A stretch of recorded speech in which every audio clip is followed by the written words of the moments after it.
प्रत्येकाला असं वाटत असतं की मी हे केलं तरच प्राप्त होईल किंवा नाही केलं तर प्राप्त नाही होईल. काय सांगू शकतो? नामस्मरण. ओके. नामस्मरण, बाकी काही नाही. काही करायची होती नामस्मरण. पण त्याचं काय स्पेसिफिक काउंट किंवा किती वेळा म्हणायचं, कुठे म्हणायचं? प्रॅक्टिकल बोलायचं, शास्त्रीय दृष्ट्या बोलायचं तर 108 वेळा आपण साधारणतः कमीत कमी 108 वेळा माळ असते त्या माळेवर करा.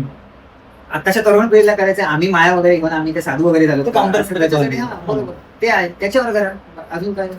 आणि त्या व्यतिरिक्त तुम्हाला जाऊन काय फार मोठी उपासना करायची असं काही भगवंतांनी सांगितलं नाही. पण स्वइच्छेने, पण तुम्हाला स्वइच्छेने तुम्हाला असं वाटतं की आपल्याकडे पॉझिटिव्हिटी राहावी, चांगल्या गोष्टी व्हाव्यात, तर बरंच आपल्याकडे जे षोडशोपचार पूजा सांगितलेली आहे, जशी आपण गणपती बसल्यावर करतो तशा पद्धतीने स्वामींची असेल किंवा कुठल्याही दत्ताची असेल किंवा कुठल्याही गुरुतत्वाची पूजा ही जसं की आपण करतो सुरुवात अभिषेक एखादा अभिषेक करून घ्या, आरती करा, कर्पूर लावा आणि आरती करा.